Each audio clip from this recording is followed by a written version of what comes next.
Welcome back to Budget Bolter. Today I've got plenty of leaks from the new Death Guard Codex involving detachment abilities and the deadly pathogens. The first thing to go over is all Death Guard detachments gain disease minions, infernal jealousy and thwarted Viren abilities. I'll go over these and what these mean in just a moment. Also, Death Guard have a new code keyword which is Bubonic Astartes, which obviously will come into play later in the book. Plague Marines and Poxwalkers also gain the Objective Secure ability, which is what all know is very important in 9th edition. First of all, we'll go over the Disease Minions ability. This states, you cannot include more Plague Follower units than Bubonic Astartes core infantry in each Death Guard detachment in your army. I'm thinking that Plague Followers are going to be cultists and any other new units that we may not know. The second bullet point states, you cannot include more Poxwalker units than Bubonic Astartes core infantry units in each Death Guard detachment in your army. The example states, if a detachment includes 2 Plague Marine units and 1 Blightlord Terminator unit, which is now confirmed as core, it could include up to 3 Death Guard Cultist units and up to 3 Poxwalker units. Next up is the Infernal Jealousy rule. The first bullet point states, you can include a maximum of 1 Lord of the Death Guard unit in each Death Guard detachment in your army. This is more than likely the new Lord, as well as the Lord of Contagion that was in the Dark Imperium book. Personally, I don't think this is necessarily the best thing, but at the end of the day, we don't know how good Lord of Contagion is going to be in the new book and the full data sheet of the new unit. The second one also states that you can include a maximum of 1 Demon Prince in each Death Guard detachment in the army. So no longer can you run multiple Demon Princes with wings or so what in the same detachment, and it means you're going to have to pay for an extra patrol detachment, or if you want to run a horde of Poxwalkers, you're going to have to potentially shell out for another battalion. In 9th edition, having multiple detachments isn't necessarily the best thing, but who knows, we'll see what happens when the new lists come out. The next rule up is Fetid Viren. Who knows who comes up with these words, but however, no one can ever pronounce half the stuff in the Death Guard Codex as is. This states you can include up to 3 Fetid Viren units in a Death Guard detachment while only taking up 1 Elite's detachment rule slot. Each of these units must be from a different data sheet. Obviously we don't know what is going to have this new keyword. More than likely from the fluff text, it sounds like it's going to be stuff like your Tallyman, your Blightbringer, as well as your Plague, the guy that's got the foul Blightspawn, and the Biologus Putrifier, and possibly a Plague Surgeon too. This means if you take like a bunch of them, obviously it's not going to take up a load of detachment slots. Though if you're wanting to run, say, I don't know, 3 foul Blightspawns, then this rule's not necessarily for you, and they're going to obviously make that a bit harder for you, and as well as taking up more elite slots. On the whole, it seems like an okay rule, and potentially it means you get more out of them elite slots. The final rule on the detachment's ability page, this has already been seen, but it's upgraded Inexorable Advance. The first bullet point is this unit counts as remain stationary if it did not fall back or advance in the previous movement phase. The second bullet point, if this vehicle has the vehicle keyword, does not suffer the penalty incurred to its hit rolls for firing heavy weapons at enemy units that are within engagement range. And the third bullet point is, if the unit has the infantry keyword, it can ignore any or all modifiers to the move characteristic, advance rules, or charge rules. I'll briefly go over these. So the first rule about remain stationary if you didn't fall back or advance in the previous movements phase is great, because it means your Plague Marines potentially have got the same rule as Bolter Discipline that Space Marine Terminators and your bog standard Space Marines have, where they're going to be rapid firing at 24 inches regardless if they move or stand still. This is, personally, it just gives you a whole lot more range, and Death Guard actually looking to be a somewhat sort of speedy army, considering they're known as being that slow, plodding type of, obviously, advancing army. Second bullet point, if the unit has a vehicle keyword, it ignores hit roll modifiers in close combat. This just makes anything like, obviously, your Plague Burst Crawlers, or even your the Mephitic Blight Haulers. If you're shooting that multi-melter into close combat, you're going to be hitting on freeze instead of having that minus that -1 to be hitting on 4s. And the final bullet point, that anything with the infantry keyword ignores any or all modifiers. So that means you can choose if you want to ignore everything, if you want to ignore a certain thing, if the rules come up. It also means charging over difficult terrain like craters. You're not going to incur that -2 to your movement and your charges. Make certain abilities that would potentially, like Tenebrous Curse that Space Marines have, which that reduce your movement to an even, everyone knows they've only got 5 inches of movement. Anything that's going to reduce your movement is going to seriously hurt you. Now this isn't the case. If you want to, you can say, look, I'm going to move through this crater, regardless of whatever, maybe psychic abilities, abilities from stratagems or whatnot. You just ignore whatever. So getting into combat, moving up the board, spot on for Death Guard at the moment, and it's an absolute great change, and one of the ones that I think is potentially going to make them super strong this edition. Next up is Deadly Pathogens. So these are a lot similar to some of the things that you see in the Psychic Awakening books that Tau had for the special weapon systems, or Tyranids have for the I can't remember the exact title for it, but the one that obviously gives you like the upgraded abilities. So if your army's Battleforged includes any Death Guard detachments, then when you muster in your army, you can upgrade any of the following models to give them a Deadly Pathogen. So this is Death Guard characters and any bubonic Astartes models that have the word champion in their profile. So your sergeants of your Plague Marine squads, your champions in your Blight Lord Terminator squads. So when you give a model a Deadly Pathogen, you select a plague weapon that model is equipped with. It can't be a grenade or a relic. In addition to the effects listed for Deadly Pathogen, add +1 strength to the weapon. The power rating of the model is increased by 1. If you're playing a match play game, you use a points limit.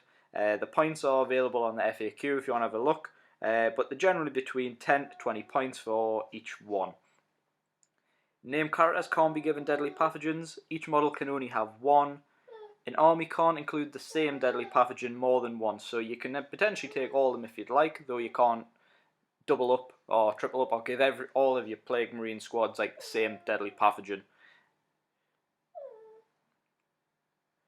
Also, as a quick little mention as well, so in Crusade, you can't start any models with a Deadly Pathogen, though there is a requisition to give a unit a Deadly Pathogen. There's nothing on it yet to say how much that's going to be, but obviously once we get the rules and when we have the big reveal over the weekend, obviously we'll find that out. So first of all, let's go over what each of these Deadly Pathogens do. And from a quick little look over, some of the names are absolutely horrendous.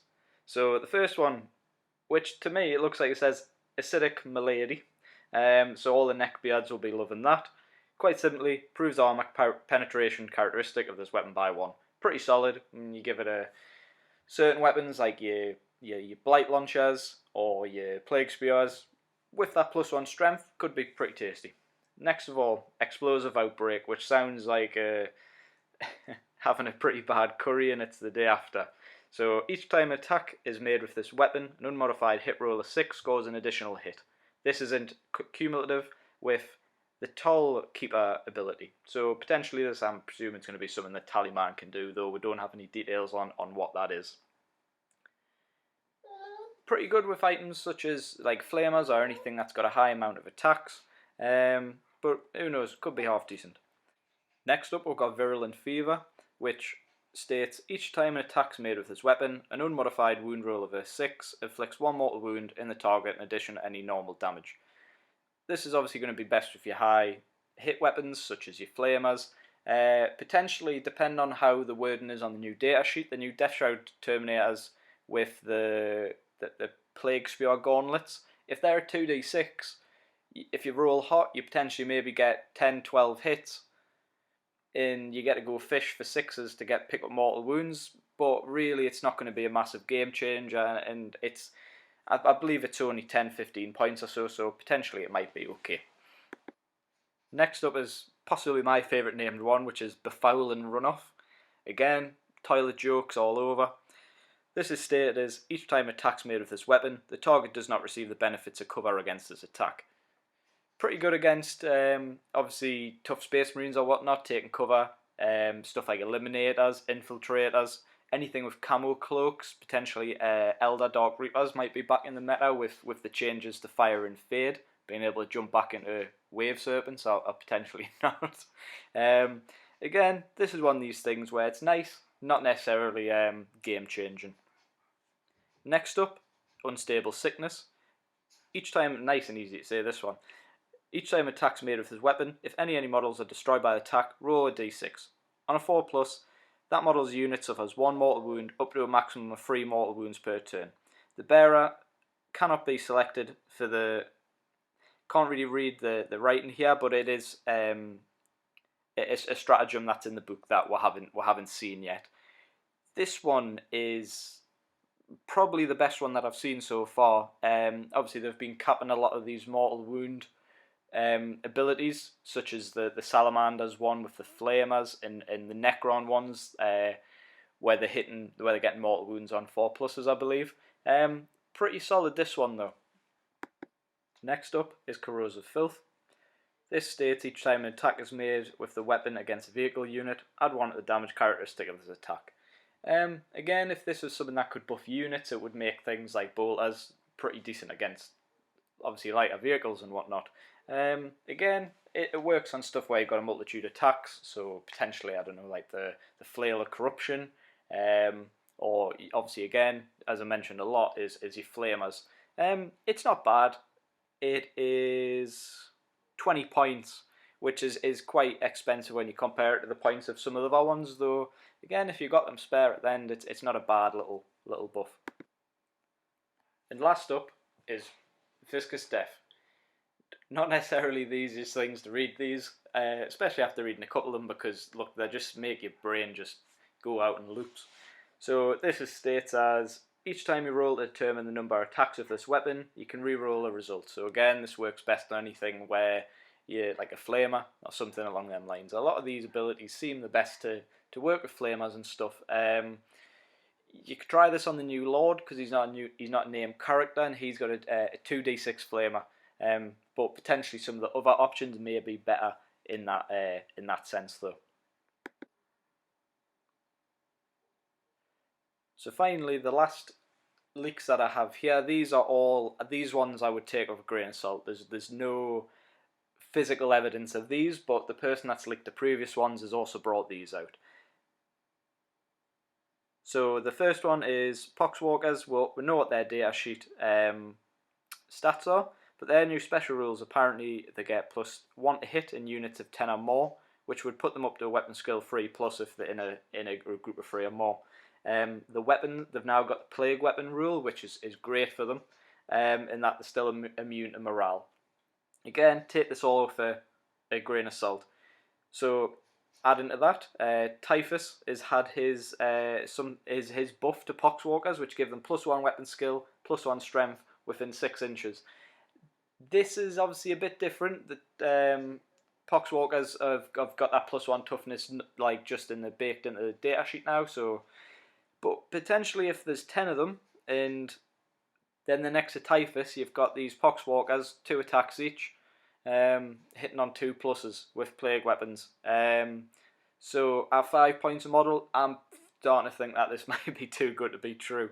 Okay, the next one up is that Mythic Blight Haulers are on core, so they won't get any rerolls and other little shenanigans. Apparently Hellbrutes are core.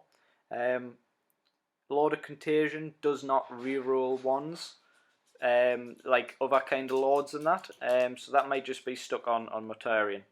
I'm not sure if Typhus does though. It'd be a bit of a shame if he didn't, but I think Typhus with Poxwalkers, if Poxwalkers have the core keyword, would be horrendous. With if you had 10 of them hitting on 2s, rerolling 1s, you're building up to, when you run them in a group of 20, you've got 40 attacks hitting on 2s, rerolling 1s, and then you've got Poxwalkers that are fighting nearly as good as Custodes are. Again, weight of attacks can take some massive things down. So next up, Disgustingly Resilient, Revoltingly Resilient, and Monstrously Resilient all give -1 damage and can all stack. Potentially this might be something that you can give Mortarion, so giving him multiple minus damage with no obviously things like melters that are putting out massive damage with like eradicators, is gonna, if this is the case, then this could make some units and combinations such as Mortarion extremely tough to kill. This is also saying, this is contradictory, because I've seen some places people are saying that there is a way to get a feel no pain. Obviously like your old discussion resilient. This person here is saying that there isn't. Apparently buffed invulnerable saves, like from Psychic Awakening, is back being a thing though. Again, take this all for roll assault. Plague Sprayers, which I believe are the ones that you get on Plague Burst Crawlers and the drones, are now set strength of 5 and reroll 1s to wound, obviously because of being plague weapons, and then they've also got that plus that 12-inch, that range, as all flamers do. Obviously, as well know, Mortarion can get free Warlord trait and pick a fourth. One of those traits that he has is he can't be wounded on better than a 4+. So it's basically baked in transhuman physiology, which obviously Primaris Marines can get on a stratagem. Next up is that they're saying that the Foul Blight spawn hasn't really changed. Apparently Plague Surgeon's changed a lot, though there's nothing saying how he's changed. And then apparently the Biologus Putrefier now has his own stratagem linked to allow a unit to throw all its blight grenades at once. I know there was a lot of people complaining about the blight bombardment stratagem turning into like an orbital bombardment, such as like Space Marines have. But I was always in the case thinking it was a fun little thing that you could do. It was somewhat of a crutch, but they have, according to this person, renamed that again. Take all of this with a grain of salt.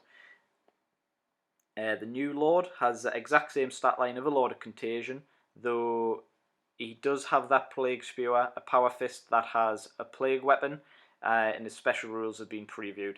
Apparently there's nothing else coming for him. Cataphractii Terminators still have a 4+ invulnerable, and Hateful Assault is still a thing. Which means, look, if you've got your Plague Marines charging, they got free attacks on the charge. Again, these leaks here that I'm saying, these ones that I haven't seen this wrote down on a reliable image. These ones I would not take as gospel. Potentially these ones could just be someone having everyone on. Though, look, there might be some truth in some of them, but I wouldn't obviously take every single one as gospel. I'd like to just say thanks for listening to the video. If you can, like the video or drop a comment. It's really good for the YouTube algorithm. This is something I'm just recently getting into. And look, I enjoy talking about this game. If you want to see more content like this, or if you want to leave us messages on what I can do better, this is a bit different to my previous ones. I've not got no script or nothing along them lines. It's my first impressions of these leaked rules. And like the rest of the Death Guard players, I'm hoping the book's nice and fluffy, as well as having a competitive edge. I don't care if it's the best book that ever comes out, as long as people can play it to some extent and obviously have a good competitive game. Because at the end of the day, anyone that wants to just pick up a book because that's the best, what's the point in playing? Because at the end of the day, you pick your armies because it's something you enjoy. You enjoy the fluff, you enjoy how the player style, you enjoy the models. At the end of the day, that's, in my opinion, that's what matters. Again, as I say, have a nice day, lads, and stay safe.